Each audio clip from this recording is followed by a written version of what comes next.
Most people facing a court ruling just shrug it off, pay up, and keep it moving. It's easier that way. Why fight a system that's already made up its mind? But Pam Bondi wasn't most people. When she got blindsided with a sudden $10,000 fine, she didn't just nod and take it. She pushed back with a focus so sharp it left even the judge second-guessing his own call. Pam hadn't seen this day coming, not even close. Courtroom 3B in a Tampa courthouse was supposed to be a quick stop on her packed schedule, a routine hearing she could knock out and forget. She'd sat at that defendant's table dozens of times before, facing judges of every kind. Gruff ones, soft ones, ones who barely looked up from their files. This morning didn't feel any different. No red flags, no gut checks, just another day in the grind. Pam settled into her seat, her face calm, almost serene as she flipped through a few pages of notes she'd jotted down earlier. Her blonde hair caught the light filtering through the high windows, and her steady hands betrayed none of the storm she'd soon stir up. Across from her, a city attorney fidgeted, tugging at his tie like it was too tight, his eyes darting toward the door every few seconds. He was nervous. Maybe he knew something she didn't yet. The case was supposed to be small stuff, a procedural blip that wouldn't take more than 10 minutes. Pam figured she'd state her piece, get a nod, and be out before her coffee cooled.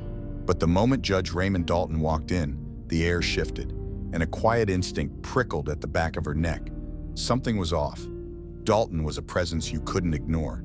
Tall, with a graying beard framing a stern face and deep, piercing eyes, he carried a strong Arab vibe that hit you like a wave. It wasn't just his looks, it was how he moved, how he owned the room without saying a word.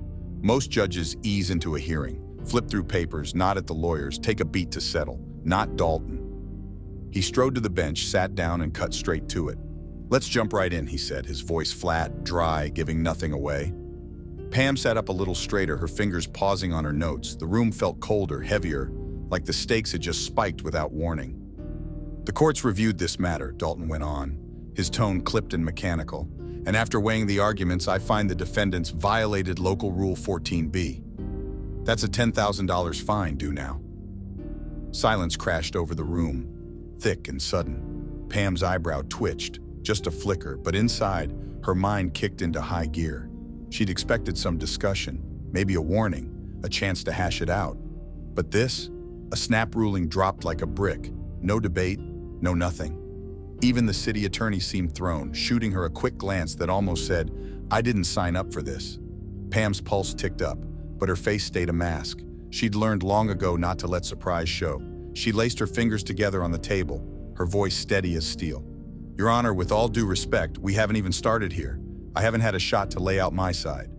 Dalton didn't flinch, his eyes locked on hers.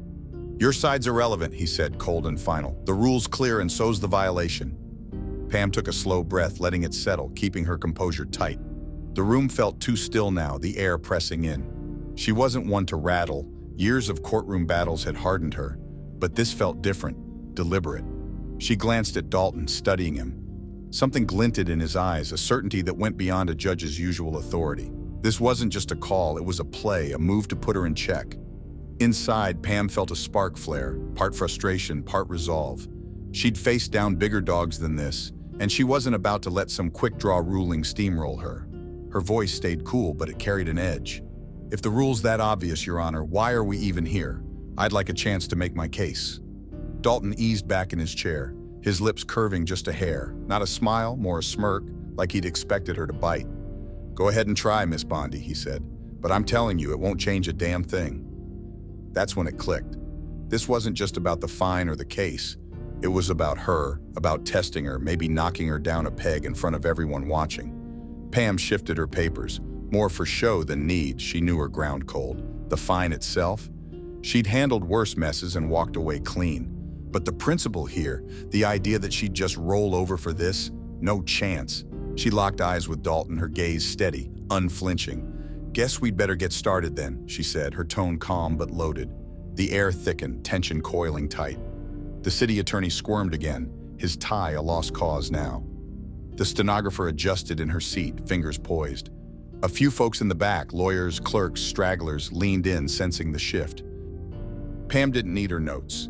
She knew her next move by heart. Dalton thought he held the reins, but he was about to find out she wasn't here to play nice.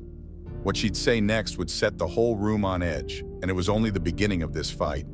Pam let the silence hang in the courtroom just long enough to make it stick, a quiet beat that pulsed with unspoken challenge.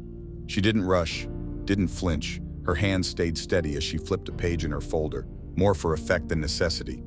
Then she looked up at Judge Dalton, her blue eyes locking onto his with a calm that masked the fire underneath. "Your Honor," she said, her voice cutting through the stillness like a clean blade. "Before I go any further, I just want to clear something up real quick." She paused, letting the words settle. "Are you saying I don't even get a chance to make my case here, like, at all?" Dalton's face didn't move, his deep-set eyes unblinking under that graying beard. "I'm saying the violation's obvious, Miss Bondi," he replied, his tone flat and hard, like a door slamming shut, the fine staying put. Pam tilted her head just a touch, studying him, every line on his face, every flicker in his gaze. Then she nodded once, slow and deliberate. "Interesting," she said, the words soft but loaded. Dalton's eyebrow arched, a crack in his stone wall. "Excuse me?" he snapped, a hint of irritation slipping through. Pam leaned back in her chair, keeping it casual, her posture loose but her mind razor sharp. "It's just that I've been at this law game a while now," she said, her tone easy, almost chatty. "And in all those years, hundreds of cases, dozens of judges, I've never once bumped into someone who shuts down a defense before I can even open my mouth. It's, what's the word? Unheard of." She let that sit, watching his reaction, knowing she'd struck a nerve. Dalton's jaw tightened, the muscles flexing under his beard, his fingers pressing harder against the bench. Pam could see it. He didn't like being called out, not in his own courtroom, not in front of a crowd. And that crowd was waking up now. The folks in the back, lawyers waiting for their cases, clerks scribbling notes, shifted in their seats, swapping quick glances. Even the bailiff, a broad-shouldered guy who'd probably seen it all, adjusted his stance, his eyes flicking between Pam and the bench. Dalton let out a slow, controlled breath, like he was forcing himself to stay cool. "Miss Bondi," he said, his voice low and edged, "this isn't some stage for your little show. You got a real point? Make it. Otherwise, the fine sticks and we're done here." Pam's lips curved into a small, knowing smile. Just a flicker, but enough to show she'd caught the opening. He'd handed her a crack and she was about to pry it wide open. "All right then," she said, leaning forward now, her tone shifting to something firmer. "Let's dig into local statute 14B, the one you say I broke." She tapped her finger on the paper in front of her, the sound sharp and deliberate. "You keep calling it clear, but here's the thing. I know this rule's been a mess for years. It's been questioned, poked at, and flipped upside down by courts all over the place for the last 5 years straight, with every judge seeing it a different way depending on the day." Dalton's eyes narrowed, but he stayed quiet, letting her roll, for now. "Take subsection C, for instance," Pam went on, her voice smooth, almost like she was explaining it over a beer. "It's so fuzzy, so wide open that courts have chucked it out as unusable in at least 3 cases I could list off right now. And just last year, an appeals court said loud and clear, fines under this thing without a fair shot at defending yourself? That's a straight-up violation of basic constitutional rights, the kind of stuff this whole system's built on." The room went quiet again, the weight of her words sinking in. Pam could feel the shift. Dalton felt it too, his shoulders stiffening just a hair. He wasn't used to this, wasn't used to someone standing toe-to-toe with him and not blinking. He sat up straighter, his voice sharpening like a blade. "Those cases you're pulling don't fit here," he said, trying to wave her off. Pam didn't even pause. "Don't they?" she fired back, flipping another page with a quick, crisp move. "Because from where I'm sitting, they fit like a glove. The ruling in Reynolds v. Clearwater was dead clear. Fines slapped down without evidence get flipped fast for not playing by the rules." She let that hang for a beat, then added, "And I'm guessing, Your Honor, you wouldn't want your name on a call that ignores what's already settled, right?" It was a nudge, polite but pointed, and she saw it land. His jaw clenched harder, his eyes darkening. Inside, Pam felt a quiet surge, part adrenaline, part certainty. She wasn't just fighting a fine. She was fighting for something bigger, something that had been simmering in her since she first stepped into a courtroom. "Unless," she said, her voice still calm but heavy, "this court's fine with tossing out legal standards altogether. If that's the move, I'd be happy to take it up on appeal. Let someone else figure it out." Dalton leaned forward now, his hands clasping tight, his knuckles whitening.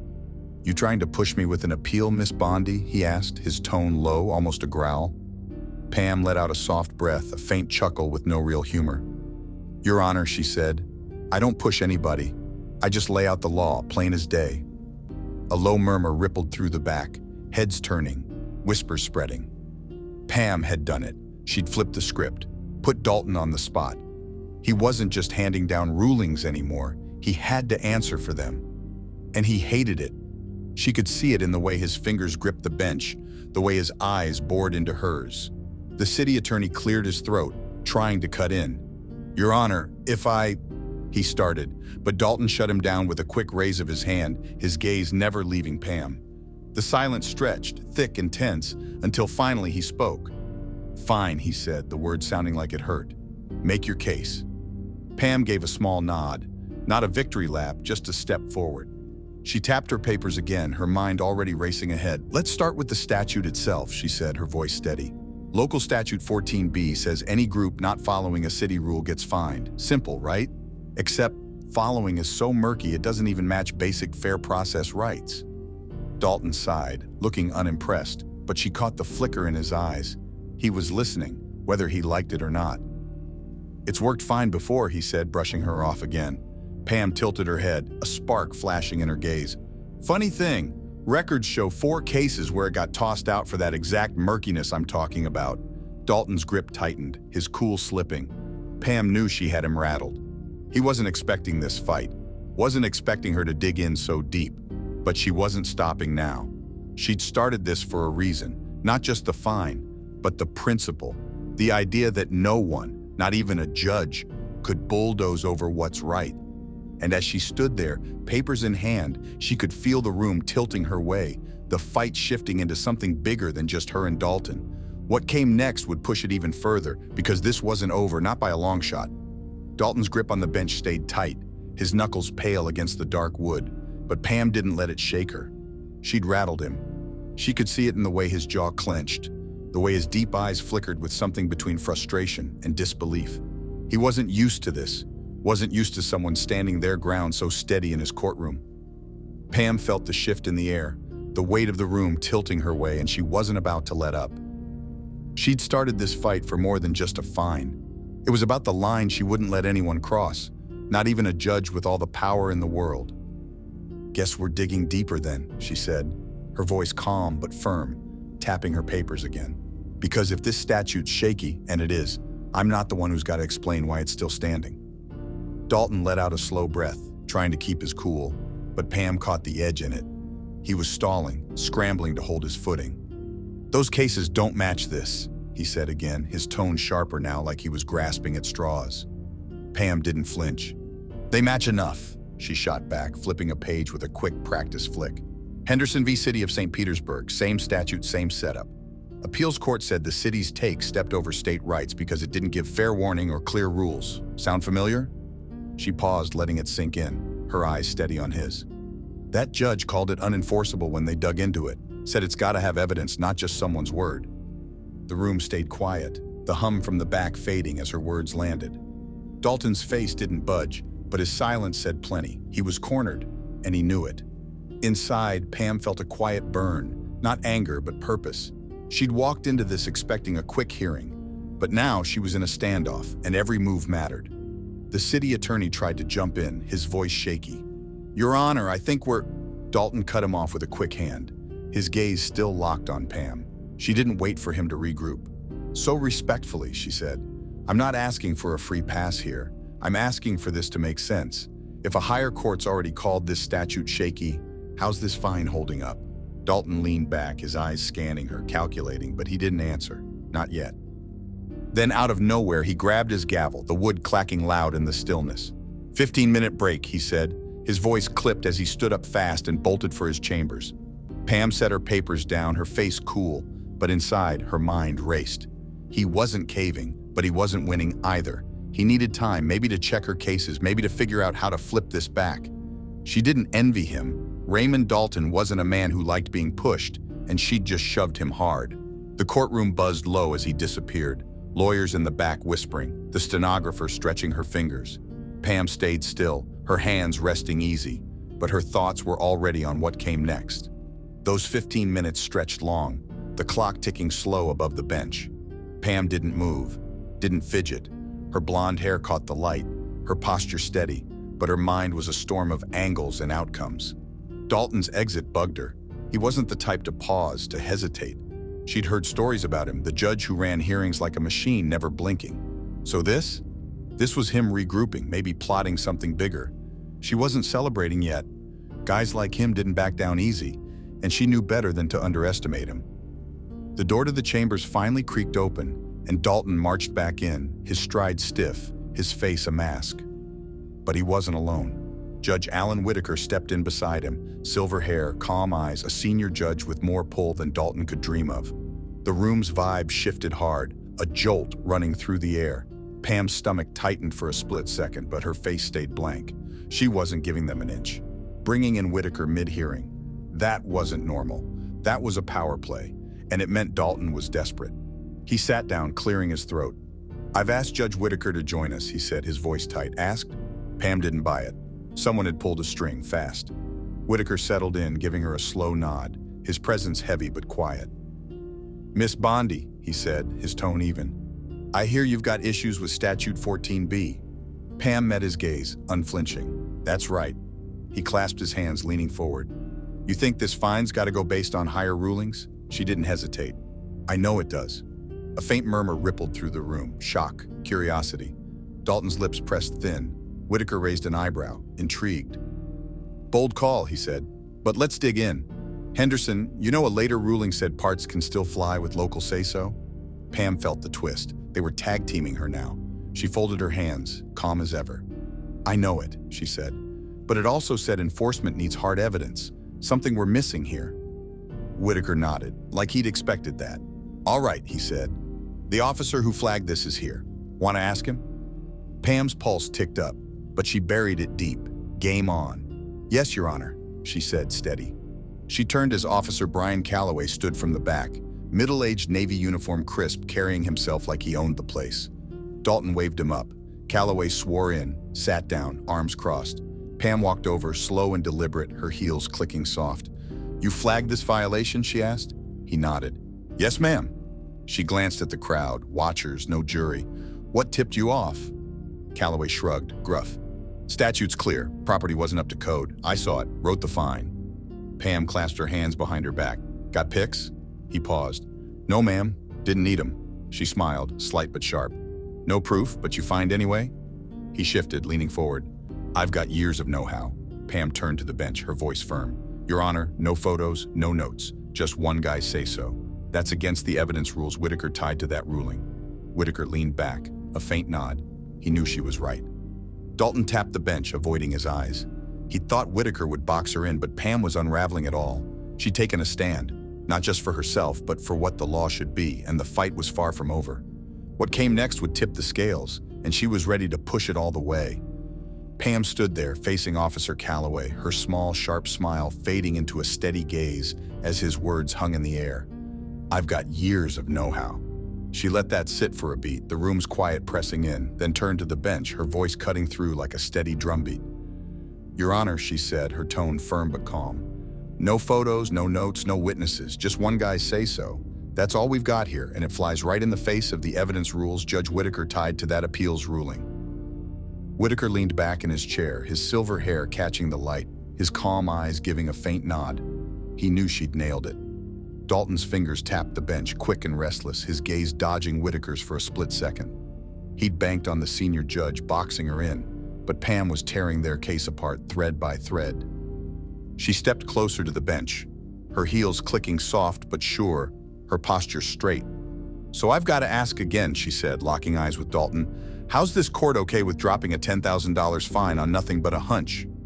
The silence hit hard, thick and heavy, the kind that makes you hold your breath. Dalton's face stayed blank, but his tapping stopped. His hands froze, gripping the edge like he was holding on for dear life. Pam didn't let up. "If this holds," she said, her voice rising just enough to carry, "it's not just about me. It's about every shop owner getting hit with a fine they can't prove wrong.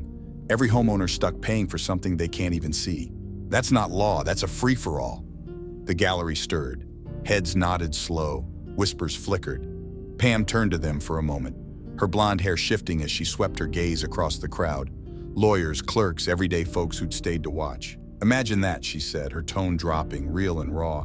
You're running your business, keeping your head down, and bam, someone says you owe thousands, no proof, no reason. You fight it, and the court just shrugs. Too bad. That's what we're talking about here. Dalton's grip tightened, his knuckles whitening. He wasn't just losing a case, he was losing control, and Pam could see it eating at him. Whitaker broke in, his voice steady, cutting the tension. You're saying this fine kills fair process? He asked, leaning forward, his calm eyes locked on her. Pam nodded, quick and sure. More than that, she said, her voice gaining strength. It kills what this place is supposed to stand for. If we let rulings slide on guesses instead of facts, we're not a court anymore. We're just playing favorites. The words landed heavy, sinking deep. Inside, Pam felt it. A fire she'd carried since her first day in law. The belief that justice wasn't about power or robes. It was about holding the line, no matter who's on the other side. She'd walked in expecting a quick hearing, but now she was fighting for that line, and she wasn't backing off. Dalton's eyes darkened, his cool cracking. The city attorney tried again, his voice thin. Your Honor, if I... Dalton silenced him with a sharp hand, his face blank but his frustration screaming through. The silence stretched, every second heavy, until finally, he let out a stiff breath like it hurt to say it. This court finds the fine doesn't meet the evidence threshold, he said, his voice tight, reluctant. It's off the table. A buzz rolled through the room, shock, relief, a quiet hum of awe. Pam gave a slow nod, polite but unshaken, her certainty radiating. Dalton tapped his gavel once, sharp and final. Court's done. Pam gathered her papers, sliding them into her folder with a steady hand, her mind still buzzing. This wasn't just a win, it was a crack in the wall, a mark that'd linger. As she turned to leave, Whitaker's gaze caught her, calm, unreadable, but heavy with something she couldn't quite place. She was almost at the door when Dalton's voice cut through. Miss Bondi, he called, grudging but real. She turned, meeting his eyes. I underestimated you, he said, his bearded face stiff. Pam smiled, small but true. Happens more than you'd think, she replied, then walked out, her heels echoing on the polished floor. The marble hallway stretched ahead, cool and quiet, but Pam's thoughts roared. This case wouldn't fade, it'd ripple out, make some judge somewhere pause before swinging that gavel. Near the exit, Whitaker caught her. Miss Bondi, he said, his silver hair glinting. She crossed her arms, casual. Something up? He studied her, then dropped his voice. They didn't bring me to watch, Pam. They brought me to stop you. Dalton wanted an example. Didn't expect this. Pam nodded, sweet confirmation of what she'd felt. What's next? She asked. Whitaker's look mixed respect and warning. You've got eyes on you now, bigger than this courthouse. You shook something real today. She got it. This wasn't just a victory. It was a wake-up call to a system that bets on silence. Pam pushed the heavy doors open, stepping into the crisp afternoon sun, the air alive against her skin. She'd fought battles before and she'd fight more, but today hit different. Power isn't the bench, the title, the gavel. It's knowing the rules so well you can turn them back on the ones who twist them. It's standing firm when they expect you to fold, proving the law's not a hammer to wield, but a shield to hold. Pam had walked in expecting routine. She walked out showing everyone, Dalton, Whitaker, the whole damn room, that justice isn't given. It's taken, fought for, carved out with every word. And today she'd carved deep. If this story hit you, Pam's fight, that fire, stick around. Like, comment, hit that subscribe button. Every courtroom's got a story, and trust me, there's more where this came from. This is an artistic and fictional creation intended for both entertainment and educational purposes. Any resemblance to actual people or events is purely coincidental. Some scenes and dialogues in the video are part of a dramatized performance and incorporate elements of grotesque, satire, and exaggeration. The creator stands against discrimination, violence, and hatred. This channel fully complies with YouTube's policies and does not infringe upon copyright laws.